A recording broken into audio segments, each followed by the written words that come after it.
1966 Daimler 250. This is the 2.5 V8 automatic Daimler, same as the Mark II Jag there. I apologise for the sun blasting through the windows there, so I do apologise, it's blowing the camera out a little bit. Looks good on the green with the cream interior and those black wire wheels. It's a lovely colour when the sun hits it. Bodywork wise, we're going to start off at this front scuttle and work our way around. You'll see there's no corrosion there. There's a few little bits in the paintwork itself, sort of light cracking in the paint as you come across the scuttle, but no corrosion at all there.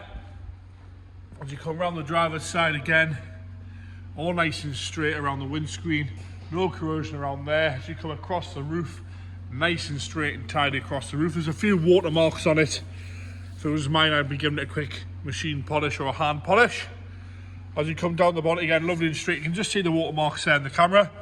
You come down the bonnet, all nice and tidy. No major stone chips at the front. The odd little light surface scratch in the paintwork itself. But from 1966, what do you kind of expect? Again, a few little watermarks in the paintwork on the bonnet, but no dings or dents. The chromework's all nice and straight. Some very light pitting in the chromework itself. You can see that's all nice and tidy as well. Very light pitting in there. And on the grille, as you come down the grille, all nice and straight. All the fins are good. They're not dinted or dented anywhere.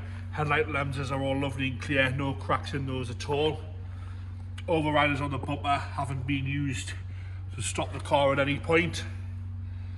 A little bit of pitting on the bumper there, as you can see down here, but doesn't really take away from the presentable fact of this one. Underneath the headlamps where we normally get indicators, where we normally get some corrosions, lovely and straight. There's no corrosion down this bottom half on that lower valance there. All nice and tidy.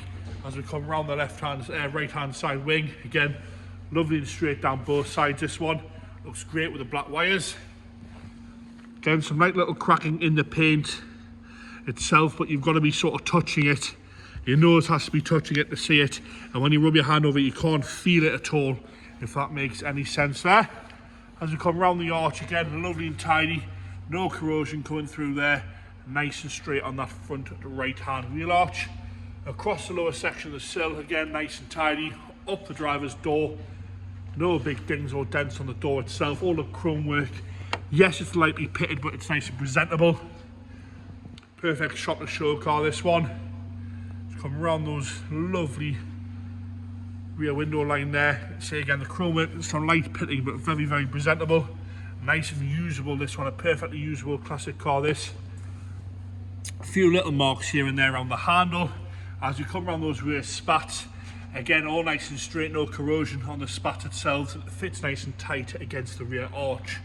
As we come down that rear quarter, like I say, the odd little stone chip in the paintwork here and there. Onto the rear bumper again, some pitting on the chrome work on the rear bumper, but again the overriders, a little bit of a ding there, nice and straight on both sides, and a good polish would square some of that away, and some pitting around the rear light pods, but again nice and presentable. Same again with the handle. As you come around the rear window, we've got no corrosion below the rear window, and we normally get some. Lovely and straight, this one. Like I say, it's a perfect, nip it down to the shop on a Sunday on the way to the local car show, and you wouldn't be too concerned at all. As we come around the left hand side of the roof, again lovely and tidy. Around the fuel cap, nice and straight there. That lower valance half looks all good again. This rear wheel spat, nice and tidy. The doors aren't bubbling at the bottom like you normally get on these Daimlers and the Jags. Neither are the bottom of the wings. Again, lovely and straight down the passenger side. Again, chrome work, some light pitting in the chrome work there, but overall nice and presentable and usable. Lovely and straight down the left hand side. Again, a few little marks in the paintwork, but if this, like I say, if this was mine, I'd be getting a full machine polish. It's lovely and shiny, and it's all one colour. It looks really good on those black wires. No corrosion again, like I say, in the main areas. Doesn't have any bubbling on the doors or on the arches. You can see how nice and straight it is down the side, both sides there. Lovely looking car, this one. Go to the interior, you've got the cream Cream seats on the green door card. Door card's all alright. It wants a few new clips in the top of it there. The green carpet set's lovely. Underlay underneath. Proper insulation there. As you come across the front bench seat, lovely and firm, no rips or tears, no major marks at all on those two big lovely front seats. The dashboard itself's all good, there's no delamination on the wood.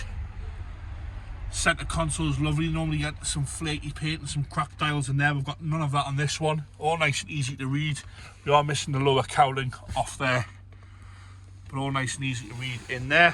Wheel itself's nice and tidy as well. Headlining is lovely and clean.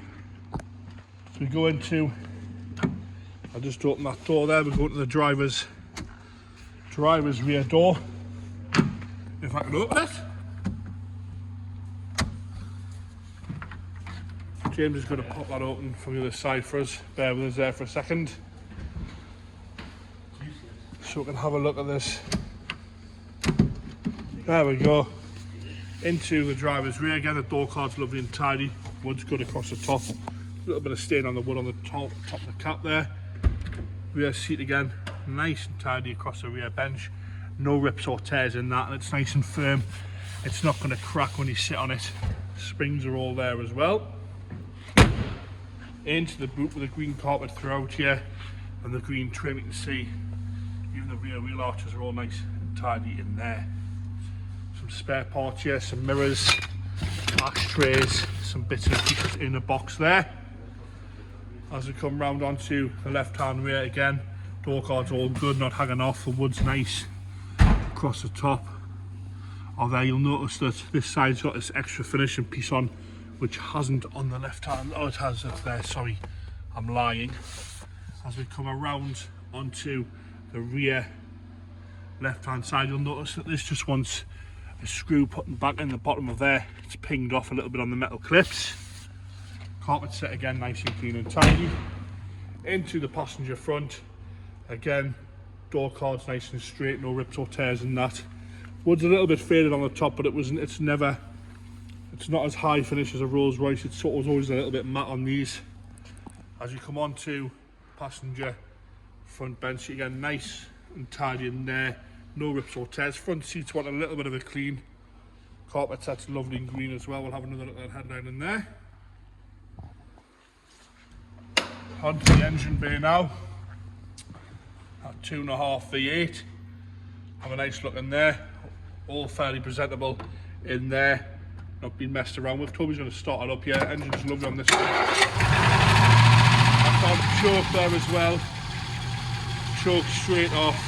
Ticking over, lovely and happy. No unwanted noises from that. No smokes, rattles, knocks or bangs. And there you have it, the 1966 Daimler 250 V8 automatic in green with the black wire wheels.